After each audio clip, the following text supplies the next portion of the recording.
सशक्त प्रतिबिंब झलकता है। महिला वित्त मंत्री के रूप में निर्मला जी ने लगातार 9वीं बार देश का बजट प्रस्तुत करके नया रिकॉर्ड बनाया है। ये बजट अपार अवसरों का राजमार्ग है। ये बजट वर्तमान के सपनों को साकार करता है और भारत के उज्जवल भविष्य की नींव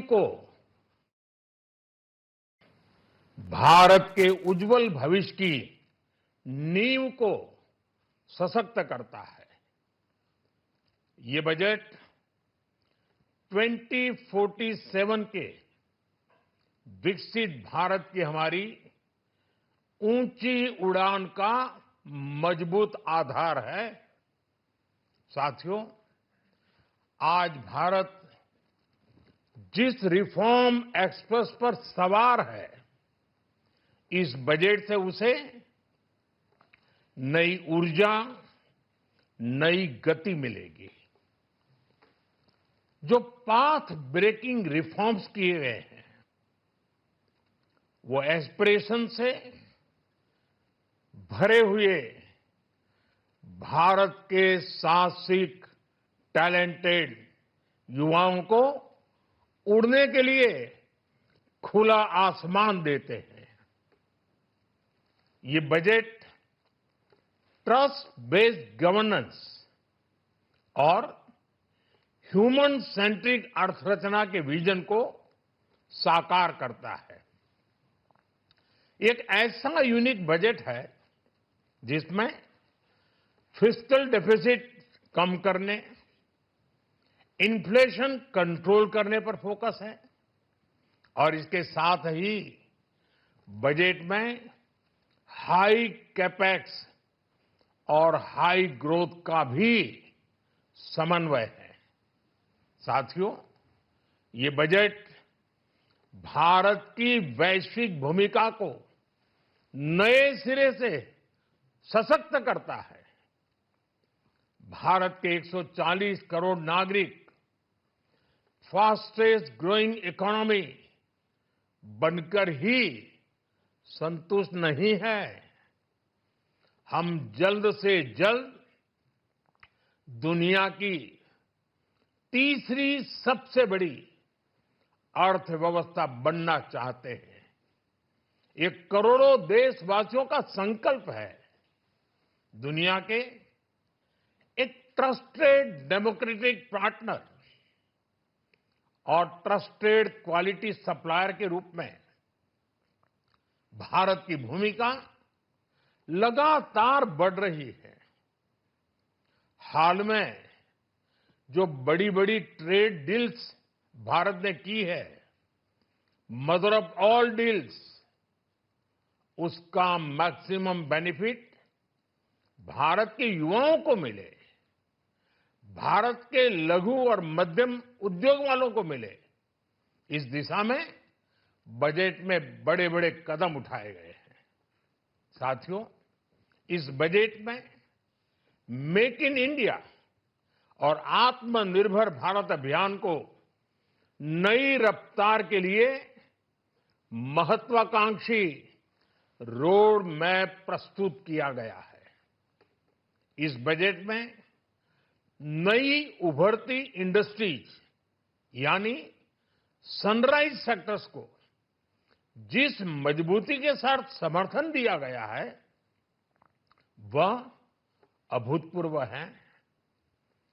बायो फार्मा शक्ति mission, semiconductor mission 2.0, electronic component manufacturing scheme, rare earth corridor का निर्माण, क्रिटिकल मिनरल्स पर बल, टेक्सटाइल सेक्टर में नई स्कीम, हाईटेक टूल मैन्युफैक्चरिंग को बढ़ावा,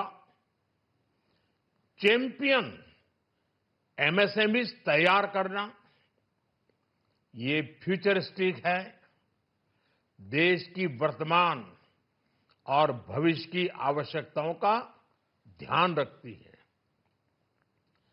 एमएसएमईज को, हमारे लघु और कुटीर उद्योगों को जो समर्थन इस बजट में मिला है, वह उन्हें लोकल से ग्लोबल बनने की नई ताकत देगा। साथियों, बजट में इंफ्रास्ट्रक्चर को मजबूत करने के लिए कई बड़े कदम उठाए गए हैं। डेडिकेटेड फ्रेट कॉरिडोर, देश भर में वाटरवेज का विस्तार, high speed rail corridor, tier 2 और टियर 3 शहरों के विकास पर विशेष ध्यान और शहरों को मजबूत आर्थिक आधार देने के लिए म्युनिसिपल बॉन्ड्स को बढ़ावा, ये सारे कदम विकसित भारत की यात्रा की गति को और तेज करेंगे। साथियों, किसी भी देश की सबसे बड़ी पूंजी उसके नागरिक होते हैं। बीते वर्षों में हमारी सरकार ने देश के नागरिकों के सामर्थ्य को बढ़ाने पर अभूतपूर्व निवेश किया है। हमारा प्रयास स्किल, स्केल और सस्टेनेबिलिटी को निरंतर बल देने का रहा है। जैसा कि आज पार्लियामेंट में निर्मला जी ने कहा है, यह युवा शक्ति बजट है। उसमें युवा की सोच भी है, युवा के सपने भी हैं, युवा का संकल्प भी है और साथ साथ युवा की गति भी है। बजट में जो प्रावधान किए गए हैं, उससे अलग अलग सेक्टर्स में लीडर्स, इनोवेटर्स और क्रिएटर्स तैयार होंगे। मेडिकल हब्स के निर्माण से, एलाइड हेल्थ प्रोफेशनल्स के माध्यम से, ऑरेंज इकोनॉमी यानी ऑडियो विजुअल गेमिंग को बढ़ावा देकर, पर्यटन को प्रोत्साहन देकर और खेलो इंडिया मिशन के माध्यम से युवाओं के लिए नए अवसरों के द्वार खुलेंगे। भारत को दुनिया का डेटा सेंटर हब बनाने के लिए टैक्स में बड़ी छूट की घोषणा भी की गई है। मैं भारत के युवाओं को विशेष तौर पर इस बजट की बहुत बहुत बधाई देता हूं, क्योंकि इससे एम्प्लॉयमेंट जनरेशन को बड़ा बूस्ट मिलेगा। मुझे बहुत खुशी है कि इस बजट में टूरिज्म और विशेषकर नॉर्थ ईस्ट में टूरिज्म को बढ़ावा देने के लिए भी ठोस कदम उठाए गए हैं।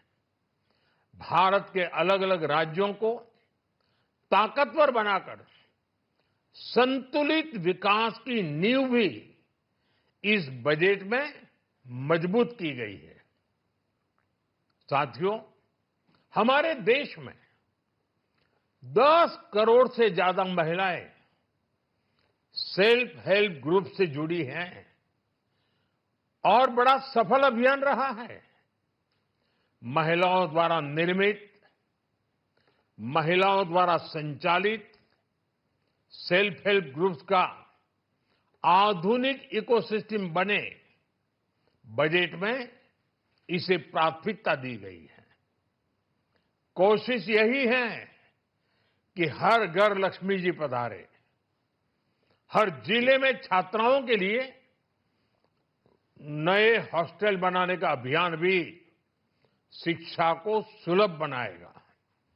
साथियों, भारत की कृषि, डेयरी सेक्टर, फिशरीज, इन्हें हमारी सरकार ने हमेशा सर्वोच्च प्राथमिकता दी है।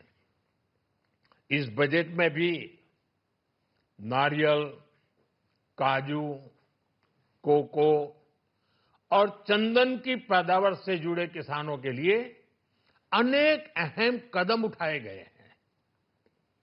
भारत विस्तार एआई इस टूल से किसानों को उनकी भाषा में जानकारी मिलने से उन्हें बहुत मदद मिलेगी। फिशरीज और पशुपालन में उद्यमिता उसको बढ़ावा देने से गांव में ही रोजगार और स्वरोजगार के और ज्यादा अवसर बनेंगे। साथियों, ये बजट एम्बिशियस भी है और ये बजट देश की एस्पिरेशन को भी एड्रेस करता है।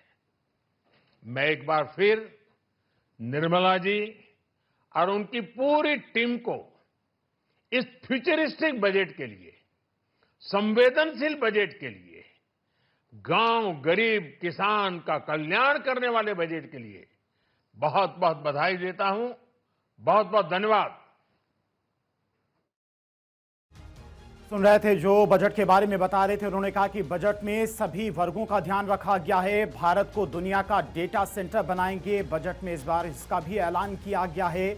विकसित भारत की उड़ान का आधार तय किया गया है। साथ ही साथ कपड़ा उद्योग को भी इस बजट में ध्यान में रखकर उसके लिए भी बजट रखा गया है। बायोफार्मा, सेमी कंडक्टर पर भी भारत जोर दे रहा है। नागरिक सामर्थ्य बढ़ाने पर भी जोर दिया जा रहा है और भारत को दुनिया का डेटा सेंटर बनाएंगे। मैन्युफैक्चरिंग को बढ़ावा दिया जाएगा ताकि हम दूसरे देशों को भी सामान एक्सपोर्ट कर सकें। विकसित भारत की उड़ान को देखते हुए ये बजट तैयार किया गया था, जिसमें सभी उद्योगों के बारे में, सभी लोगों के बारे में सोचकर ये बजट तैयार किया गया था। वित्त मंत्री निर्मला सीतारमण ने आज 9वीं बार और मोदी सरकार ने 15वीं बार देश का बजट पेश किया है, जिसमें सभी उद्योगों, सभी वर्गों को ध्यान में रखकर ये बजट पेश किया गया।